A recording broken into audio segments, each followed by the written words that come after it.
Now at 6 and streaming on CrossroadsToday.com, an update on that chemical spill in the Port of Victoria. The contaminated soil now headed off to Robstown for testing. The Supreme Court rules in favor of the Biden administration, calling for the removal of razor wire at the border. And a local man is facing charges of burglary after an arrest made this morning. We're getting a very important break in the rain. You can see we've got cloudy skies out there, but there's more coming. We had 3.5 inches today, and we're expecting another 3.5 inches. So that means we're likely to see a little flooding in a couple of days. We'll have all on that coming up in just a moment. And go behind the scenes of St. Joseph Softball Media Day as the girls get ready for a big season. I'll have that in sports. You're watching 25 News now at 6. Good evening and thank you for joining us. I'm Don Brubaker. And I'm Karina Garcia. This is an alert day. Rain has hit the crossroads, so let's toss it over to weather for a look at your forecast with Chief Meteorologist Mac Bettis. Well, thank you very much. We had some impressive rainfall, 3.35. Port Telfiner had 3.40, Raisin had 3, Edna had 3, and Cuero had 3.5. So with another 3.5 coming, ouch, we're going to have some flooding problems because more heavy rain is expected to roll in. When does it get in? Tomorrow. By midday, it'll start raining again, and then it's going to get heavy Tuesday night into Wednesday morning. So Tuesday and Wednesday are alert days. The entire crossroads is likely to see substantial rainfall. Therefore, we need to keep our guard up for the potential of some flooding around here, especially out in the country roads, county roads that don't have a lot of berms. So do watch out for that, and we'll have more details on your forecast coming up a little bit later on. Mac, thank you. A 23-year-old woman was sentenced to 45 years in prison after pleading guilty to murder in Louise. The Wharton Journal-Spectator reports Rebecca Hart admitted she killed her 2-year-old son Daniel Escamilla on May 9th, 2022. Authorities say the boy suffered repeated physical abuse and neglect and was malnourished. He died of extensive injury and head trauma. A 28-year-old man pleaded guilty to murder in Wharton County. The Wharton Journal-Spectator reports Aaron Martinez shot and killed Adam Sines on April 27, 2020 at Sines' home on Alice Street in El Campo following a family dispute. Martinez was sentenced to 17 years in prison. Authorities said Sines' family consented to the plea agreement. This week, workers will move soil contaminated by the chemical leak at the Port of Victoria. San Patricio County Sheriff Oscar Rivera says they're expecting 50 to 60 trucks of soil starting Thursday. The soil will go to U.S. Ecology in Robstown, a waste facility designed to handle that kind of material. The oil and chemical spill at the Shamrock Products Terminal at the Port of Victoria happened January 3rd. Authorities say about 300 barrels of crude oil and diesel were leaked. Victoria police arrested a 30-year-old man this morning in the 3100 block of Arroyo Drive. Jaime Ortiega is charged with burglary of a home. He was also taken into custody on a warrant for a violation of probation for burglary of a home. He is in the Victoria County Jail in lieu of $70,000 bond. A high water warning in Lavaca County at County Road 190 in the Charlotteburg area. A low water crossing is rising and with additional rainfall may become impassable. Please use caution in that area. County Road 190 may be closed if the water continues to rise. A specially called Victoria ISD board meeting is going on right now at the administration building at 102 Prophet Drive. There's a public hearing on the district's Texas Academic Performance Report. The board will discuss and take action to select a property and casualty insurance broker. Plus, a board subcommittee created to address teacher and staff compensation will make its report. Board members will also hear a budget status update. Early voting for City of Victoria mayor runs through January 30th. Early voting is at the Dr. Patty Dotson Public Health Center, 2805 North Navarro, Classroom A. You can vote this week from 8 a.m. to 5 p.m. On January 29th and 30th, you can vote from 7 a.m. to 7 p.m. On the ballot is Josephine Solis, Peter Brown, Robert Bob Constantine, Jacob Salceda, Carissa Winters, and Dwayne Crocker. Join us Saturday, February 3rd for complete coverage of the special mayor election. Now, for any residents who have an interest in getting involved with Victoria's government, you can apply to run for city council. Residents can run for any of the 4 regular city council district 1, 2, 3, and 4 seats. An informational session about the roles of city council members will be held on February 6 at 10 a.m. at the city council chambers. That's going to be at 107 West Juan Lynn Street. The election is set for May 4th. Texas authorities arrested migrants at a public park in Eagle Pass in an area the state military took over last week. This area is known as Shelby Park, and Wednesday marked the first time that Texas authorities arrested single adult males and single adult women with criminal trespassing. I'm inside the area that was taken over by the state of Texas, and ride with me because I want to show you what it looks like. If you look here to my left, you'll see that there's one layer of fencing and then several layers of razor wire before you get to the Rio Grande. Now, the middle of that river, that's the international boundary between Mexico and the United States. And technically, once migrants cross the middle of the river, they're in U.S. territory. Under normal circumstances, migrants are able to walk up shore and turn themselves in to U.S. immigration authorities. But as you can take a look, there are multiple layers of razor wire, and it goes on for miles.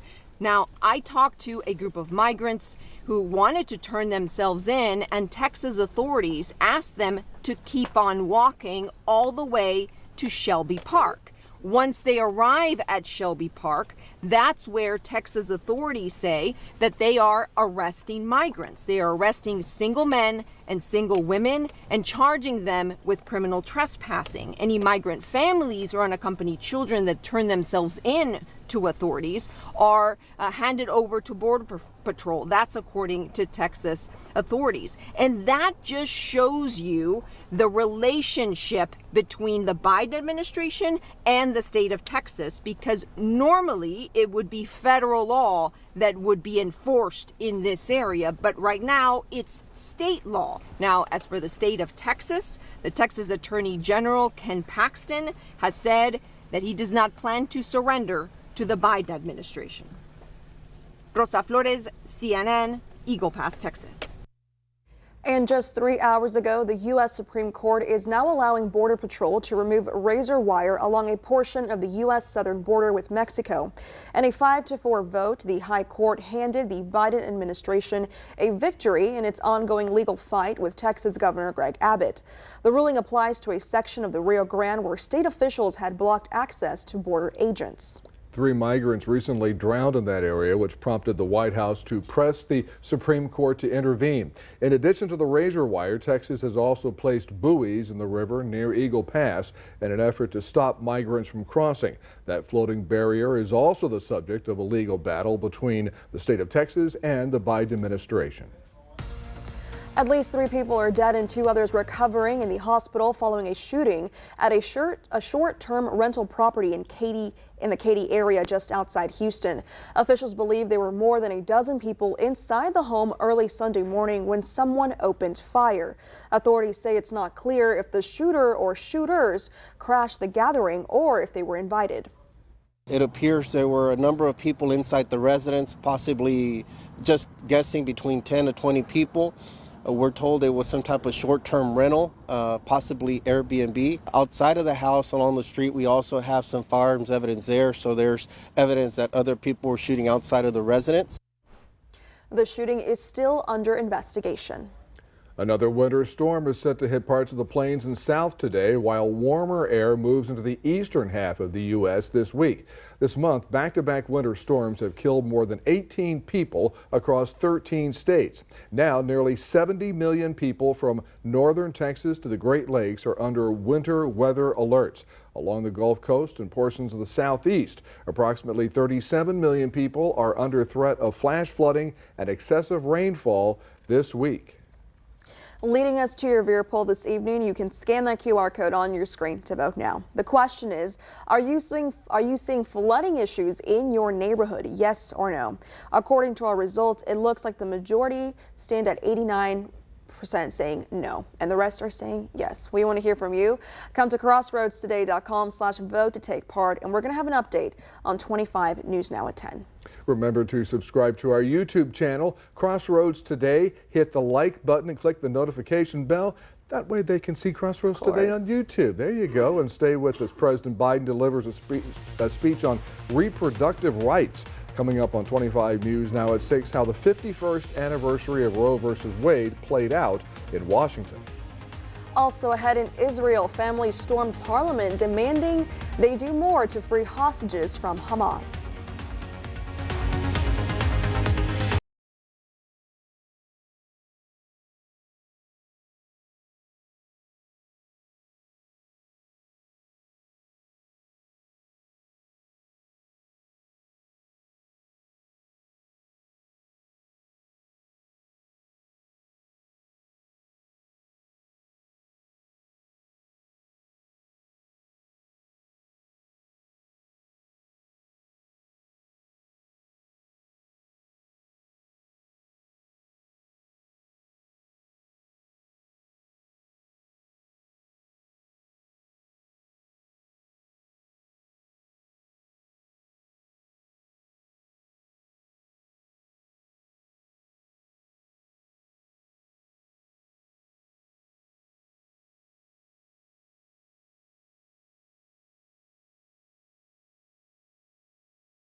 A group of relatives of Israelis held hostage by Hamas stormed a parliament committee session in Jerusalem today, demanding that lawmakers do more to try to free their loved ones.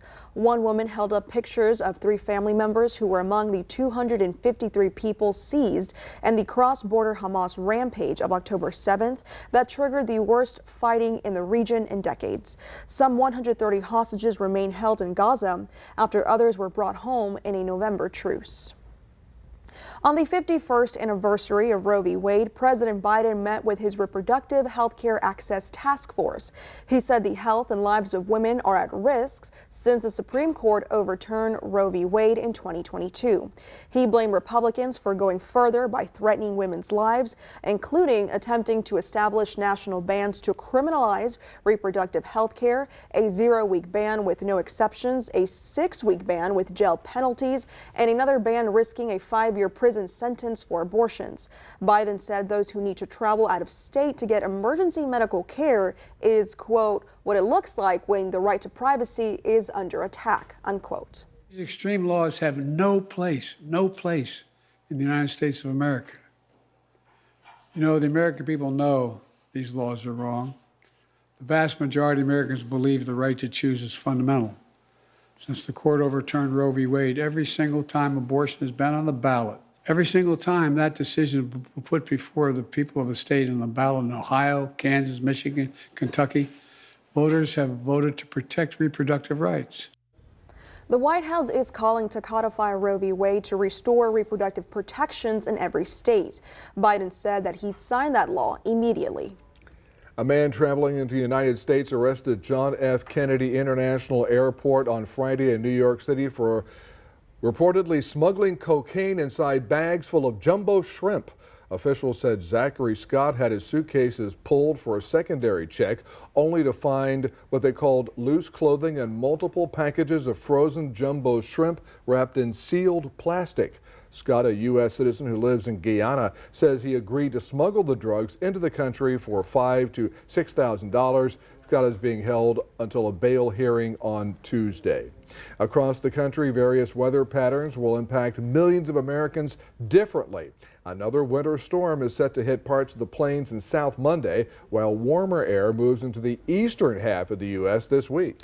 That's right. Those warmer temperatures come with potentially dangerous issues like ice and flooding. So far this month, back-to-back winter storms killed more than 80 people across 13 states.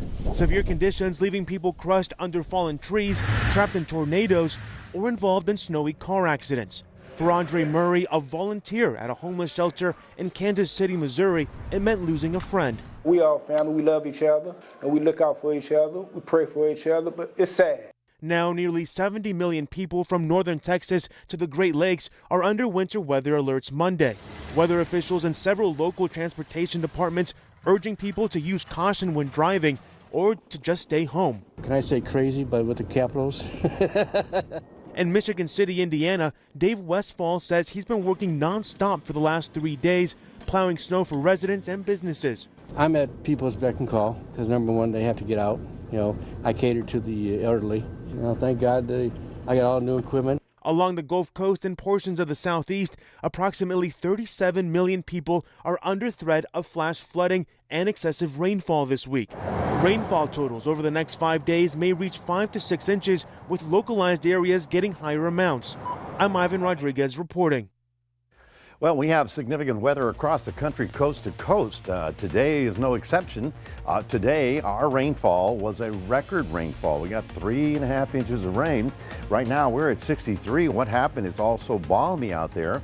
We got up to 64 as a high after a 47 low. But here's the big stuff, all right? 3.43, that is a record rainfall for one day, for this day. That brings our month up to 5.3, and of course, we aren't still under a alert day for the next couple of days because it's not over. Get a load of these rainfall totals, raising 3 inches, and of course, in Victoria, up to 4 inches in some spots. So we have alert days coming up for Tuesday and Wednesday, and we'll talk more about it coming up in a month.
Well, good evening, everybody. The rain came in and it was heavy there for quite some time. Now it's all pretty much gone, but it's not over with just yet.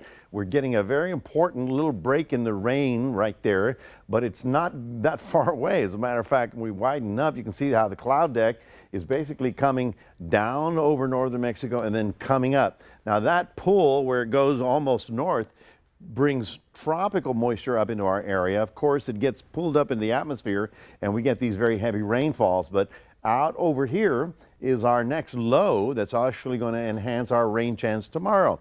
That one today produced something like 3 and 4 inches of rain in San Diego, California. and they're flooded completely. I mean, it's just amazing the amount of stuff that's going on. Temperatures are on the balmy side, not exactly January-like. This is because of that south wind. Of course, the winds are not only at the surface coming up from the south, but as you saw coming up from in the upper air also. All that is giving us what we call vertical lifting. And so when you take warm, humid air like that up to the colder atmosphere, you get these heavy rainfall totals. There you see Victoria, and there you see our scale right about there. So when you see the purples, we're getting up into the 3 and 4 inch range all over our area. So it was a substantial rainfall. So now I wouldn't say we're completely saturated, but we're pretty soggy, okay? So additional rainfall could be a problem. Now here you go, all the way through Wednesday, or rather Tuesday. That's tomorrow. I mean, by tomorrow you can saw the next shower band coming through, some heavy storms possible in our area. We go over to Wednesday, you can see another big push of heavy thunderstorms in our area. And then it's not until Thursday morning until that big stuff starts to pull away. Here's another view, and as I mentioned last week when we started looking at this, it is that the air is coming down and then pulling up. This has brought a huge warming trend to the eastern side of the country. And as we go through Tuesday, you can see how we got that strong lifting over our area. Then we go to Wednesday, it's still there, still stormy. It's not until Thursday that we finally get a little bit of lift. You see how this sort of went up a little bit? And that sort of cuts us off from that big tropical moisture. But it is, shall we say, not over with just yet. So we need to be ready for this now in the next 2 days. We have alert days. We have the possibility of getting some flooding, especially out on the county roads. Now, showers rolling back in tomorrow morning. It'll be raining again. There's another day to get in under the comforter and just stay right there.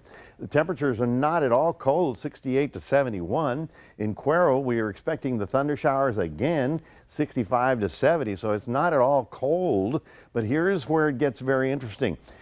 Sometime late Tuesday is when the big stuff comes in. It'll continue through Wednesday. And then Wednesday, you see it goes up a little bit here. Wednesday night, and that's when this little front comes through. It's not a cold front, but it is a wind shift line, and that will cut the shower activity by Thursday. So really not going to see much in the way of sunshine until then. These 2 days, it's going to be like today. So if you had to stay indoors, we're not going to get anything done outdoors. Thursday, we start clearing. Friday, a little bit better. The weekend's not bad, actually, although it has light little showers here. But the thing is, this one's finally going to dry us up as we get to the weekend. So we're looking for improving conditions. So be ready, folks. You know, if you see flooding, turn around, don't drown. That's the old saw. Anyway, that's your 7-day forecast, reminding everybody we do have a QR code. Love for you to scan that. Put Crossroads Today on your phone. Here's Karina. Thanks, Mac. And now here's Zach Brown with your sports. The Chiefs moving on to the AFC title game, but that controversial rule came up again. I'll ask you guys about that in sports.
The excitement over at St. Joe is building for this softball season. The girls have very high expectations, nearly winning it all last year. Well, they got started with a nice media day. The local photogs, Toby Fournette of Toby Fournette Photography and Christine Bozen Hall of Captured Moments by Christine took some fire photos of the St. Joe girls ahead of their very important year. And check this out. They turned this into the next photo. That's really nice right there. And the day just allowed the girls to cut loose and really allow their chemistry to show outside of the diamond. There are only 2 seniors on this team. They will be looked upon to guide the way. And here's their thoughts on this being their last ride.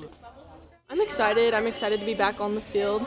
And I'm most excited to, share this last ride with all my friends and my teammates. We all have really good chemistry. We're best friends on the field and off the field, in the classrooms. We're all really good friends, and I think that shows a lot on the way we play on the field. It's bittersweet, but I'm still so excited because I think we'll make it pretty far. We have a lot of talent and chemistry, and it's something I've been looking forward for a long time. We're really fired up about this year. We had a great year last year. We learned a lot at the state tournament, and just hoping to continue on the success we had last year. The season right around the corner. Their first game of the year will be against Industrial. No better way to start your year than a media day to really get that excitement back.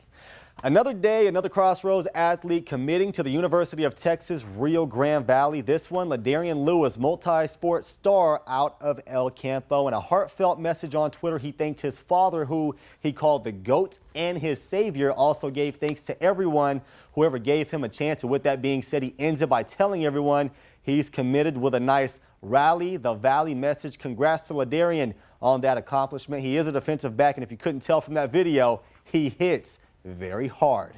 Basketball resumes tomorrow, getting real tight in some of these districts, and Yoakum walked away with a nice district win the other night. They defeat Industrial 56-38. Xavier Barnett with 22 points. Zach Taylor in double digits with 10 in the game. Industrial will take on Palacios next. Yoakum gets Columbus. By the way, Yoakum is 3rd in the district, right behind Edna, who is tied with Rice for first. Close race over there. The Kansas City Chiefs just did hang on to win yesterday when Buffalo missed a late field goal to tie the game. But there's a pressing issue that seems to have the internet divided, and it's all based off this play right here. Another fumble that goes out of the end zone. Of course, the ball belongs to Buffalo. A lot of people are not big fans of the rule, want it changed in the offseason, which will lead us to your viewer poll. Should a fumble out of the end zone be awarded to the defense, yes or no? 59% say no. I don't know why you don't say yes. If you get tackled in the opposing team end zone, it's a safety. You walk across the goal line, that's a touchdown. A live football can't be given back to the offense. Donna and Karina, back to you. Thanks, Zach. We're going to be back in a moment. A Virginia boy started collecting police and fire patches from around the country and even some from around the world.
Finally tonight, a little boy in Southwest Virginia is on a mission to collect police and fire patches from his heroes.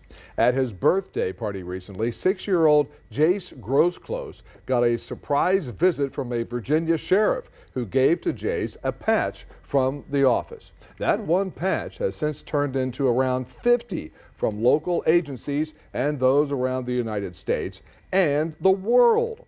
Jace's ultimate goal is to get a patch from every department in the United States.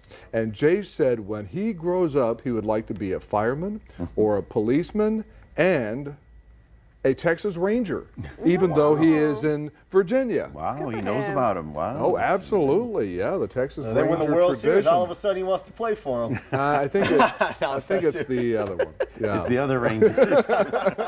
He got sports on his brain. Well, I know that feeling. I know that feeling. And now we've got this unusual weather. Now Well, it's not cold, yes. but now it's raining. It's warm or mild for this time of year, but we get a much needed break. Now the problem is the rain comes back tomorrow.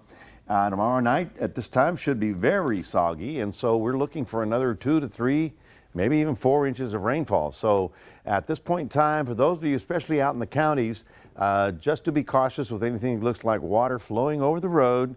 You don't know if there's a road under there, and you don't know how deep it is. And well, I got a 4x4. I have no problem with that. Well, you know, even 2 feet of water, your truck will be floating too. Think about it. I like your Irish accent. All right, and thanks for joining us. That's right. We'll see you back here tonight for 25 News Now at 10.